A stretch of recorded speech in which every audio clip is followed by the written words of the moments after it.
y a des personnes qui parlent beaucoup de Dieu, mais vivent peu avec lui. Elles savent prier, elles savent chanter, elles savent répéter les mots corrects, mais au fond, Dieu demeure distant de leur cœur. Ce n'est pas un phénomène nouveau. Le Seigneur lui-même a déclaré dans Ésaïe 29:13 « Ce peuple s'approche de moi de sa bouche et m'honore de ses lèvres, mais son cœur est éloigné de moi. » Mesurez la gravité de ce constat.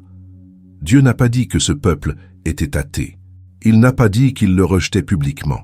Au contraire, il s'approchait, parlait, honorait, tout semblait juste à l'extérieur. Le problème ne venait pas des lèvres, il venait du cœur. Beaucoup confondent chercher Dieu avec vivre près de lui. Ils pensent que fréquenter l'église, écouter la parole ou répéter des prières signifie l'intimité. Mais la proximité véritable ne se mesure pas par ce que l'on dit, mais par l'endroit où le cœur se repose. Il est possible de parler de Dieu tous les jours, et pourtant de garder un cœur occupé par d'autres choses. Cet éloignement ne se produit pas d'un coup. Il est lent, silencieux et presque imperceptible. La personne continue de pratiquer les mêmes activités religieuses, mais sans s'en rendre compte, elle commence à vivre en mode automatique. Elle prie sans attention, elle loue sans engagement, elle lit la Bible sans écouter. Le corps est présent, mais le cœur est distant.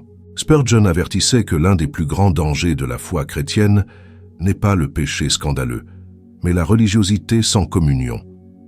Quand la relation avec Dieu devient une habitude et non plus une rencontre, l'essentiel se perd. La foi continue d'exister, mais la vie spirituelle commence à s'assécher.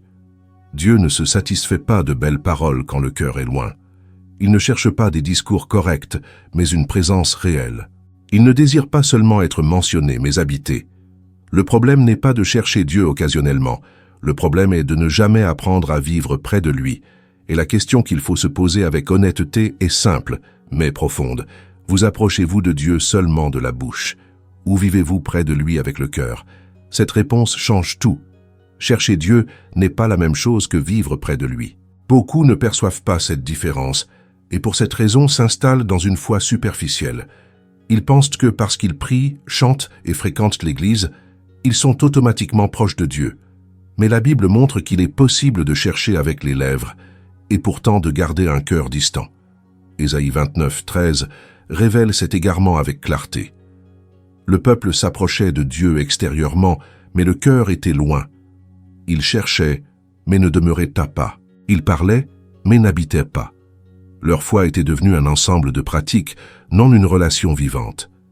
Chercher peut arriver par nécessité. Quand tout va mal, la personne cherche Dieu.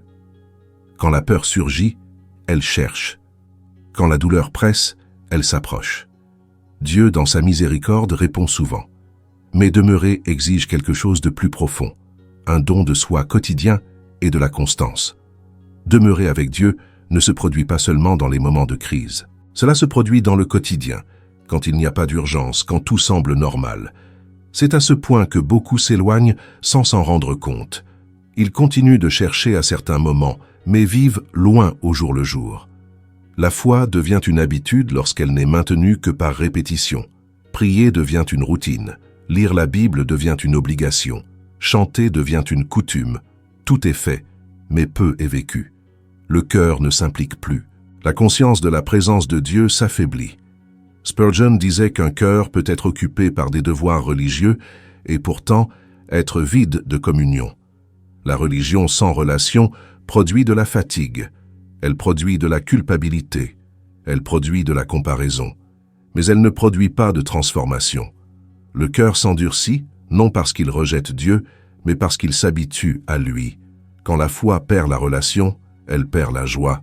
La personne continue de faire ce qu'elle a toujours fait, mais elle ressent un vide difficile à expliquer. Elle sait que quelque chose ne va pas, mais ne parvient pas à identifier quoi. Le problème n'est pas le manque d'effort, mais le manque de proximité réelle. Demeurer avec Dieu exige une intention. Cela n'arrive pas par hasard. Cela exige de s'arrêter, d'écouter, de faire silence, de réfléchir. Cela exige d'ouvrir un espace dans le cœur pour que Dieu parle, et non seulement d'être mentionné. Beaucoup parlent à Dieu, mais peu apprennent à écouter. Il y a une grande différence entre visiter la présence de Dieu et en faire sa demeure. Visiter, c'est entrer et sortir. Habiter, c'est demeurer, même quand il n'y a pas d'émotion, de réponse immédiate ou de sensation spirituelle. Habiter avec Dieu signifie vivre conscient de sa présence dans chaque décision. Chercher Dieu seulement dans les moments difficiles crée une foi instable. La personne vit entre des sommets et des chutes, entre l'enthousiasme et la froideur, entre le rapprochement et la distance. Demeurer apporte la stabilité. Cela n'élimine pas les problèmes, mais cela soutient le cœur en leur sein. La foi en tant qu'habitude peut coexister avec un cœur distant, mais la foi en tant que relation transforme. Quand Dieu cesse d'être seulement une partie de l'emploi du temps pour devenir le centre de la vie, le cœur change, les désirs s'alignent et la conscience s'approfondit. Beaucoup de chrétiens ne vivent pas loin de Dieu par rébellion ouverte, mais par inattention spirituelle. Le cœur s'occupe du travail, des soucis, de la routine et des distractions. Peu à peu, Dieu est remis à plus tard. Il n'est pas rejeté, seulement différé. Et cela crée la distance. Ésaïe montre que Dieu perçoit cette distance. Il voit au-delà des lèvres, il regarde le cœur. Et l'invitation de Dieu n'est pas de parler davantage, mais de revenir près de lui. Non avec des mots nouveaux, mais avec un cœur rendu. La question qui clôt ce chapitre n'est pas difficile à comprendre, mais elle exige de l'honnêteté. Votre foi aujourd'hui est-elle seulement une habitude, ou est-elle encore une relation vivante avec Dieu? Cette réponse révèle si vous ne faites que chercher Dieu, ou si vous vivez réellement près de lui. Ésaïe 29:13 révèle un diagnostic qui traverse les générations. Ce peuple s'approche de moi, de sa bouche, et m'honore de ses lèvres, mais son cœur est éloigné de moi. Le problème n'est pas le manque de mots justes, le problème est la distance du cœur. Il est possible de tout dire correctement sur Dieu, et pourtant de vivre loin de lui. L'apparence spirituelle est séduisante parce qu'elle offre une sécurité sans transformation. La personne apprend le vocabulaire chrétien, connaît les coutumes, répète les phrases correctes et accomplit les pratiques religieuses. À l'extérieur, tout semble en ordre. À l'intérieur, cependant, le cœur ne se repose pas en Dieu. Il est occupé, dispersé et divisé. Des lèvres correctes ne garantissent pas la proximité. Il y en a qui prient avec éloquence et n'écoutent pas Dieu. Il y en a qui chantent avec émotion et ne lui obéissent pas. Il y en a qui connaissent la Bible et ne s'y soumettent pas. La religion, quand elle devient apparence, crée l'illusion de l'intimité sans le coût de la reddition. Ce type de foi croit quand la communion est remplacée par la performance. La personne en vient à mesurer sa spiritualité par ce qu'elle fait, et non par celui qu'elle aime. Plus elle a d'activité, plus elle se sent en sécurité. Mais la sécurité n'est pas la proximité. Le mouvement n'est pas la vie. Le bruit n'est pas la présence. Spurgeon avertissait que l'hypocrisie la plus dangereuse n'est pas celle qui ment ouvertement, mais celle qui s'habitue à parler de Dieu sans vivre devant lui. Avec le temps, le cœur apprend à fonctionner en automatique. Les mots coulent, mais la révérence diminue. La routine se maintient, mais l'amour refroidit. Le cœur distant ne n'est pas distant. Il s'éloigne peu à peu. Cela commence quand la prière perd l'attention, quand la parole est lue sans être écoutée, quand le silence est évité, quand Dieu n'est rappelé qu'à des heures fixes. Rien ne semble grave isolément, mais accumulé, cela crée de la distance. L'apparence spirituelle crée aussi la comparaison. La personne commence à regarder les autres et à se mesurer. J'en fais plus, j'en sais plus, j'ai raison. Cela nourrit l'orgueil et endurcit le cœur. La communion véritable, au contraire, produit l'humilité. Plus on vit près de Dieu, moins on a confiance en soi-même. Il y a un danger silencieux à honorer Dieu seulement des lèvres. La conscience s'y habitue. Le cœur cesse de ressentir le poids. Le péché est toléré. La désobéissance est rationalisée. Après tout, les mots restent corrects. L'apparence demeure intacte. Mais Dieu ne se laisse pas tromper par l'apparence. Dieu voit le cœur. Il s'aperçoit quand les mots ne naissent pas de la présence. Il sait quand l'adoration est répétition et non abandon. Et son avertissement n'est pas pour qu'on parle moins, mais pour qu'on revienne près de lui. Dieu ne rejette pas ce qui est faible, mais il confronte ce qui est faux. La communion véritable exige une vérité intérieure. Elle exige que le cœur soit aligné avec ce que la bouche prononce. Elle exige de l'intégrité, non la perfection, mais la sincérité. Un cœur proche de Dieu peut trébucher, mais il ne feint pas. Il peut faillir, mais il ne se cache pas derrière de jolis mots. Quand l'apparence spirituelle remplace la communion, la foi devient pesante. Le chrétien vit fatigué, parce qu'il tente de soutenir par l'effort ce que seule la présence de Dieu peut soutenir. La vie spirituelle devient une obligation, non un plaisir, une discipline sans délices, un devoir sans amour. Dieu ne veut pas seulement être honoré publiquement, il veut être aimé en secret, il veut être entendu dans le silence, il veut gouverner le cœur, pas seulement être cité dans des discours.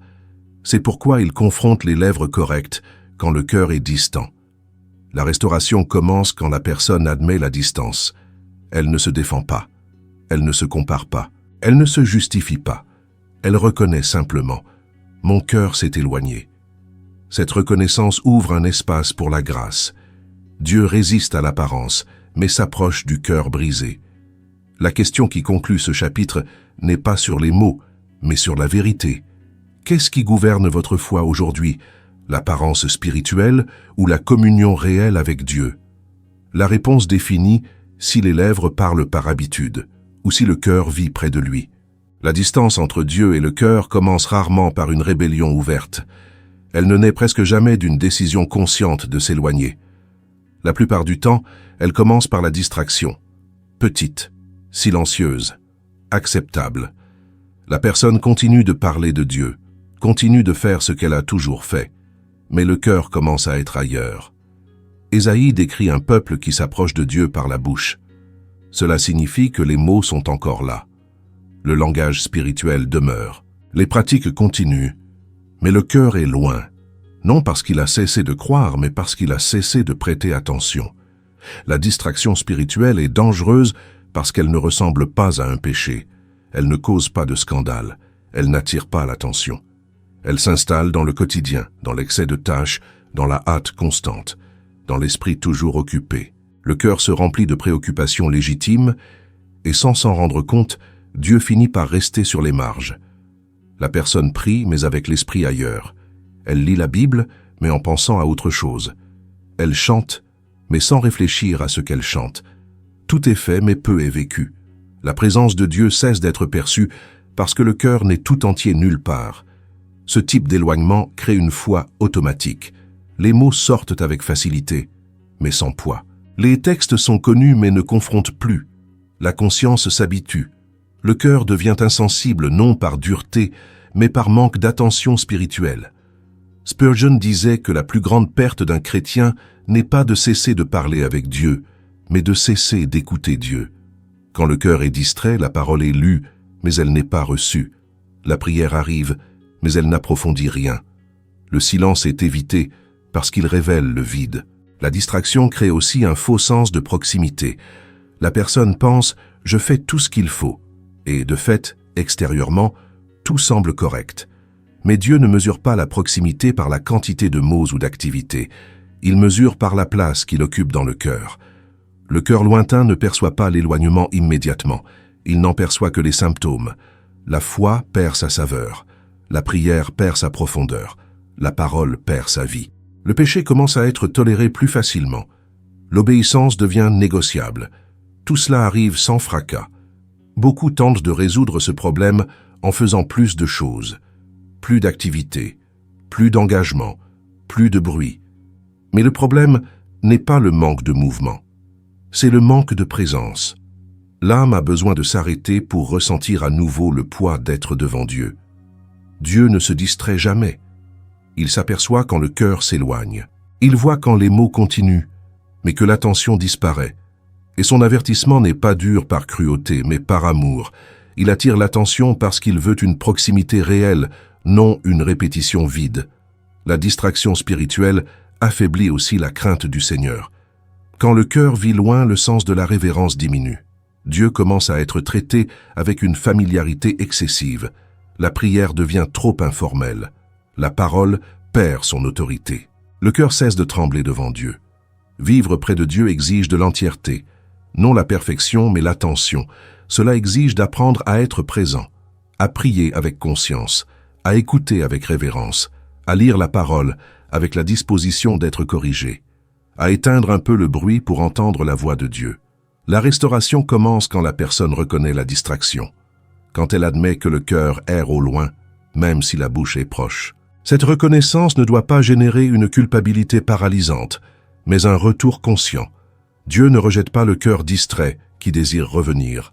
Revenir près de Dieu n'exige pas de mots nouveaux. Cela exige une attention renouvelée. Cela exige du silence. Cela exige de ralentir. Cela exige de replacer Dieu au centre de la vie intérieure. Pas seulement dans les horaires religieux, mais dans la pensée, les décisions et les intentions. La question qui clôt ce chapitre est simple, mais révélatrice. Où votre cœur a-t-il l'habitude d'être quand vous parlez avec Dieu? Car Dieu ne s'approche pas seulement des paroles, il s'approche des cœurs attentifs. Dieu n'a jamais mesuré la proximité par la quantité de paroles, ni par la fréquence des activités religieuses. Depuis le début, il mesure la foi de l'intérieur vers l'extérieur. Ce qui gouverne la proximité avec Dieu n'est pas ce que l'on fait pour lui, mais où le cœur se situe devant lui. Ésaïe 29:13 le rend clair. Le problème de ce peuple n'était pas le manque de religion, c'était l'excès d'extériorité et le manque d'intériorité. Les lèvres étaient actives, mais le cœur était distant. Et pour Dieu, cela fait toute la différence. Il n'est pas impressionné par la forme, il répond au contenu du cœur. Le cœur gouverne les décisions, il gouverne les affections, il gouverne les priorités. C'est pourquoi quand le cœur est loin, tout le reste devient mécanique. La foi continue d'exister, mais elle perd sa vie. La relation continue d'être mentionnée, mais elle cesse d'être vécue. Beaucoup croient qu'ils peuvent compenser un cœur distant avec plus d'activités spirituelles, plus de prières en public, plus de présence au culte, plus d'implication. Mais Dieu ne négocie pas avec des substitutions. Ce qu'il désire, c'est une proximité réelle et cela commence à l'intérieur. Le cœur distant a l'habitude de se cacher derrière de bonnes intentions. Je suis occupé. J'ai beaucoup de responsabilités. Cette phase va passer. Tout cela peut être vrai, mais cela ne résout pas le problème central. Le cœur peut être rempli de justifications et pourtant être loin de Dieu. Spurgeon enseignait que Dieu préfère un cœur simple et brisé à une vie religieuse impressionnante, parce que le cœur révèle la vérité de la relation. Quand le cœur est proche, la prière est sincère, la parole a du poids, le péché dérange. L'obéissance devient une réponse naturelle. Quand le cœur gouverne la proximité, la foi cesse d'être seulement un comportement et devient une affection. Dieu n'est pas seulement respecté, il est aimé. Il n'est pas seulement obéi, il est désiré. Il n'est pas seulement cherché, il est valorisé par-dessus tout. Un cœur proche de Dieu n'est pas un cœur sans lutte, c'est un cœur honnête, qui reconnaît ses faiblesses, qui ne feint pas la spiritualité, qui ne se cache pas derrière des phrases toutes faites. C'est un cœur qui sait revenir quand il s'éloigne. Dieu mesure la foi par le cœur parce que c'est là que les choix sont faits. Une personne peut maintenir une apparence pendant longtemps, mais le cœur révèle toujours vers quoi elle se dirige. Si le cœur aime le monde, Dieu devient distant. Si le cœur aime Dieu, le monde perd sa force. C'est pourquoi la proximité avec Dieu ne se maintient pas sans vigilance intérieure. Le cœur doit être gardé. Les pensées doivent être observées. Les affections doivent être alignées. Les désirs doivent être soumis. Tout cela fait partie du fait de vivre près de Dieu. Quand le cœur gouverne la proximité, la foi devient plus simple et plus profonde. Moins de bruit, moins d'anxiété, moins de comparaison, plus de silence, plus de révérence, plus de sensibilité à la voix de Dieu. La vie spirituelle cesse d'être une course et devient consciente. La distance commence quand le cœur s'attache à d'autres choses, pas nécessairement des choses mauvaises, mais des choses qui prennent la place centrale. Le travail, les soucis, le contrôle, la reconnaissance. Tout cela peut occuper le cœur et repousser Dieu à la périphérie. Dieu ne dispute pas le cœur par la force. Il appelle, il confronte, il alerte. Mais il respecte les choix. Quand le cœur s'éloigne, il permet que la distance soit ressentie. Non par abandon, mais pour éveiller la nostalgie, pour provoquer le retour. Revenir près de Dieu ne commence pas par de grandes promesses. Cela commence par un ajustement intérieur, par une décision silencieuse. Mon cœur a besoin de revenir. Dieu répond rapidement à ce mouvement. Il s'approche de celui qui s'approche de cœur. Le cœur gouverne la proximité parce qu'il gouverne tout, et Dieu veut gouverner le cœur. Non comme un tyran, mais comme un Seigneur aimant. Quand le cœur se rend, la proximité se restaure, la foi revit, la communion s'approfondit. La question qui conclut ce chapitre n'est pas sur l'apparence, mais sur la direction. Vers quoi votre cœur s'est-il incliné ces derniers temps? Car c'est cette inclinaison qui définit à quel point vous vivez près ou loin de Dieu. Il y a une différence profonde entre connaître Dieu et jouir de la présence de Dieu. Beaucoup connaissent des vérités sur lui, mais peu vivent conscients de lui. Ils savent qui est Dieu mais ne marchent pas près de lui. C'est l'une des tragédies silencieuses de la foi chrétienne. Une religion pleine d'informations, mais pauvre en communion. Ésaïe 29:13 montre exactement cela. Le peuple connaissait le langage correct. Il savait comment s'approcher par des mots. Il savait honorer des lèvres. Mais il ne jouissait pas de la présence de Dieu. Le cœur était loin. La foi existait, mais il n'y avait pas d'intimité. La religion sans présence crée une vie spirituelle pesante. Tout devient effort. Prier, fatigue. Lire la Bible pèse.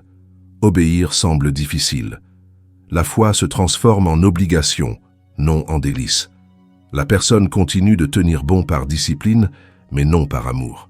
Spurgeon alertait sur le fait que beaucoup de chrétiens savent défendre la foi, mais ne savent pas se reposer en Dieu. Ils savent argumenter, mais ne savent pas demeurer. Ils savent expliquer les doctrines, mais ne savent pas jouir de la communion. Le résultat est un christianisme correct, mais sec. Quand Dieu n'est pas goûté, il finit par n'être obéi que par devoir, et avec le temps, même le devoir devient trop lourd. L'âme a été faite pour la présence, pas seulement pour des règles. Quand cette présence est perdue, quelque chose d'essentiel cesse de soutenir le cœur. La religion sans présence génère aussi de la froideur. La personne reste impliquée, mais sans sensibilité spirituelle. Le péché ne pèse plus autant. La conscience ne se trouble plus comme avant. La parole ne confronte plus. Tout devient trop normal, trop familier, et cela est dangereux. Dieu n'a jamais voulu être seulement connu intellectuellement. Il a voulu être aimé, cherché, désiré. Dès le début, l'invitation de Dieu a été pour une relation. Quand cette relation est échangée contre une routine religieuse, la foi perd sa vie. Beaucoup vivent ainsi sans s'en rendre compte. Ils ne se considèrent pas distants de Dieu parce qu'ils continuent de faire les choses justes. Mais le cœur ne se réjouit plus en Dieu. Il ne ressent plus de plaisir à être avec lui. Il ne le cherche plus dans le silence. Et cela révèle une distance réelle. Jouir de la présence de Dieu ne signifie pas vivre dans une émotion constante. Cela signifie vivre dans une conscience constante. Savoir que Dieu est présent. Marcher devant lui. Penser devant lui. Décider devant lui. Cela apporte de la légèreté à la foi.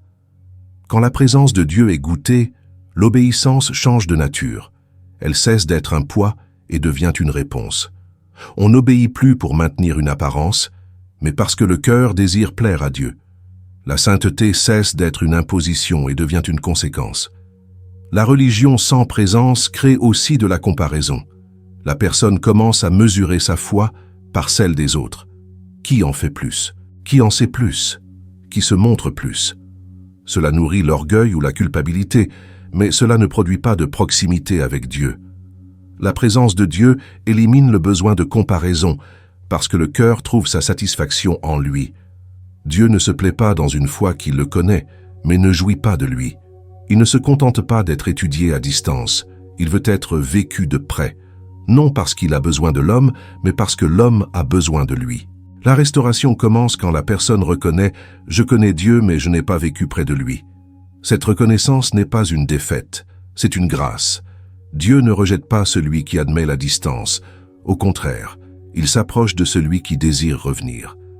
Jouir de la présence de Dieu exige de la simplicité.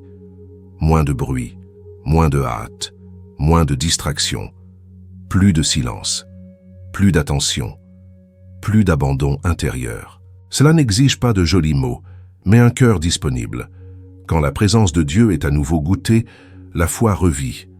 La parole prend vie. La prière gagne en sincérité. Le péché perd sa force. L'âme trouve le repos. Non parce que tout est résolu, mais parce que Dieu occupe à nouveau le centre. La question qui clôt ce chapitre est directe et nécessaire. Connaissez-vous seulement Dieu, ou jouissez-vous encore de sa présence? Cette réponse révèle si votre foi est seulement correcte ou véritablement vivante. La distance entre Dieu et le cœur humain grandit presque toujours quand l'orgueil s'installe. Non l'orgueil scandaleux, visible, mais l'orgueil subtil, l'autosuffisance spirituelle, la sensation que tout va bien, qu'il n'y a plus temps à apprendre, qu'il n'est pas nécessaire de revenir au commencement. Ce type d'orgueil éloigne silencieusement. L'Écriture est claire en affirmant que Dieu résiste aux orgueilleux, mais fait grâce aux humbles. Il ne s'éloigne pas par caprice, mais par cohérence avec son caractère. Un cœur plein de lui-même n'a pas de place pour la présence de Dieu. C'est pourquoi la proximité avec Dieu passe toujours par le brisement. Le brisement n'est pas une faiblesse émotionnelle. Ce n'est pas de l'apitoiement sur soi. Ce n'est pas une culpabilité excessive. C'est de la lucidité spirituelle. C'est voir sa propre condition devant Dieu sans défense, sans justification, sans masque. C'est admettre « Je me suis éloigné, mon cœur s'est endurci, j'ai besoin de revenir ». Ésaïe dénonce un peuple qui parlait correctement, mais vivait loin dans son cœur. Ce qui manquait n'était pas l'information, mais l'humilité. Ils s'approchèrent des lèvres, mais ne se rendèrent pas intérieurement. La présence de Dieu ne se maintient pas là où il y a une résistance intérieure. Spurgeon disait que Dieu est plus proche d'un pécheur repentant que d'un religieux satisfait de lui-même, parce que la repentance ouvre de l'espace. L'humilité crée un sol fertile. Le brisement prépare le cœur à recevoir à nouveau la présence de Dieu. Beaucoup ne vivent pas près de Dieu parce qu'ils ne veulent pas s'humilier. Ils préfèrent garder l'apparence, préserver l'image, justifier leur état spirituel. Mais Dieu ne travaille pas avec l'apparence, il travaille avec la vérité. Et la vérité commence quand le cœur se courbe. Dieu ne s'approche pas de celui qui se défend, mais de celui qui se rend. Non de celui qui s'explique, mais de celui qui se confesse. Non de celui qui se compare, mais de celui qui s'examine. Le brisement retire les barrières que l'orgueil construit. Il y a quelque chose de profondément restaurateur à admettre la distance. Quand la personne cesse de feindre la proximité et reconnaît l'éloignement, la grâce commence à agir. Dieu ne méprise pas le cœur brisé. Au contraire, il s'incline vers lui. L'humilité restaure aussi la sensibilité spirituelle. Le cœur recommence à ressentir. La parole recommence à confronter. Le péché recommence à déranger. La prière redevient sincère. Non parce que la personne est devenue parfaite, mais parce qu'elle est devenue dépendante. Vivre près de Dieu exige cette dépendance continue. Ce n'est pas quelque chose que l'on acquiert une fois pour toutes et qui se maintient seul. C'est une relation vivante qui exige une vigilance intérieure. Le cœur doit être maintenu tendre, sensible, enseignable. Quand le brisement manque, la foi s'endurcit. La personne en vient à écouter sans être touchée, à lire sans être corrigée, à prier sans s'impliquer. Tout continue, mais rien n'approfondit. Dieu semble lointain, mais c'est le cœur qui s'est fermé. L'humilité, en revanche, rapproche. Non parce qu'elle impressionne Dieu, mais parce qu'elle reconnaît la vérité. Le cœur humble sait qu'il a besoin de Dieu plus qu'il ne l'imagine. Et cette conscience attire la présence divine. Dieu n'exige pas de grands discours pour restaurer la proximité. Il exige de l'honnêteté. Un cœur qui dit « J'ai besoin de revenir ». Un cœur qui plie. Un cœur qui reconnaît sa propre limitation. Ce type de cœur trouve Dieu proche. La présence de Dieu ne se maintient pas par la seule force de la discipline, mais par la posture intérieure.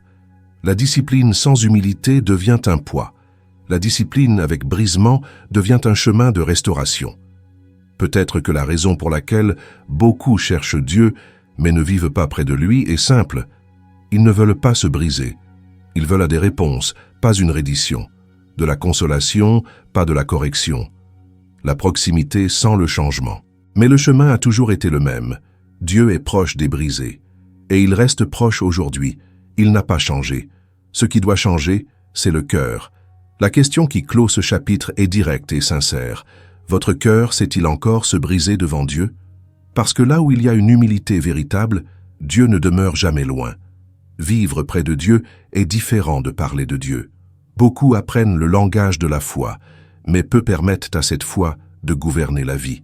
Le discours peut être correct, les mots peuvent être beaux, Mais la véritable proximité se révèle dans la manière de vivre, non seulement dans la manière de parler. Ésaïe 29:13 expose un peuple qui savait s'approcher des lèvres, mais maintenait le cœur distant.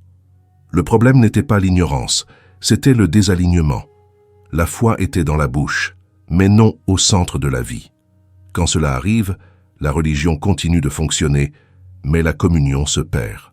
Vivre près de Dieu commence quand la foi cesse d'être seulement un sujet de conversation pour devenir une présence constante. Dieu cesse d'être rappelé seulement à des moments spécifiques et commence à être considéré dans tous les domaines de la vie. Les pensées, les décisions, les paroles et les attitudes commencent à être vécues devant lui.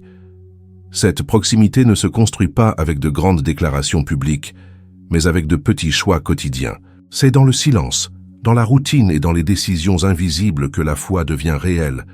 C'est quand personne ne regarde que se révèle si Dieu est proche ou s'il est seulement cité. Quand la foi devient vie, la conscience change. La personne commence à demander moins « que puis-je faire ?» et plus « qu'est-ce qui plaît à Dieu ?» Non par peur, mais par amour. Non par obligation, mais par révérence. La proximité avec Dieu ajuste le cœur de l'intérieur vers l'extérieur. Cela ne signifie pas une vie sans faille. Cela signifie une vie sensible. Sensible au péché, sensible à la parole, sensible à la correction. Un cœur proche de Dieu n'est pas un cœur parfait, mais un cœur qui revient vite quand il s'éloigne. Spurgeon disait que la véritable foi ne fait pas de bruit par elle-même, mais elle transforme silencieusement celui qui la vit. Là où Dieu est proche, l'humilité grandit, l'orgueil diminue et la dépendance s'approfondit. La personne cesse de se confier en sa propre force et apprend à se reposer en Dieu. Quand la foi devient vie, la prière cesse d'être seulement un moment et devient une posture. La parole cesse d'être seulement lue et devient obéie. Le culte cesse d'être un événement et devient le reflet d'une vie rendue. Vivre près de Dieu change aussi la façon de traiter avec le monde. Les pressions continuent, les problèmes demeurent, mais le cœur ne se perd pas. Il y a de la fermeté, il y a de la direction, il y a un repos intérieur. Non parce que tout est résolu, mais parce que Dieu est présent. Beaucoup cherchent Dieu en espérant qu'il résoudra leur vie. Peu s'approchent pour lui livrer leur vie. Cette différence définit tout. Celui qui s'approche seulement pour demander des solutions se frustre avec le temps. Celui qui s'approche pour vivre près de lui trouve un soutien. La proximité avec Dieu n'élimine pas la souffrance, mais elle empêche la souffrance de détruire la foi. Elle n'enlève pas le silence, mais elle enseigne à lui faire confiance. Elle ne garantit pas de réponse rapide, mais elle fortifie le cœur pour attendre. Quand la foi cesse d'être un discours, elle devient simple, moins d'anxiété, moins de comparaison, moins de besoin de prouver quoi que ce soit. Le cœur trouve sa place, la vie gagne une direction, l'âme trouve le repos. L'appel de Dieu n'a jamais été pour une foi distante, il a toujours été pour une relation. Dès le début, il a voulu marcher avec l'homme, habiter avec lui, être proche. L'éloignement est toujours parti du cœur humain, jamais du cœur de Dieu. C'est pourquoi la restauration est possible, elle l'est toujours. Peu importe depuis combien de temps le cœur s'est éloigné, peu importe à quel point la foi est devenue automatique, Dieu continue d'appeler à s'approcher. Non avec une condamnation, mais avec une invitation. Vivre près de Dieu, c'est vivre avec le cœur aligné. C'est lui permettre de gouverner l'intérieur. C'est choisir la présence plutôt que l'apparence, la vérité plutôt que la performance, la communion plutôt que l'habitude. En fin de compte, tout se résume à ceci. Non pas à ce qu'on dit de Dieu, non pas à ce qu'on fait pour Dieu, mais à quel point on vit près de lui. La question finale n'est pas complexe, mais elle est décisive. Dieu est-il seulement sur vos lèvres, ou vit-il au centre de votre cœur?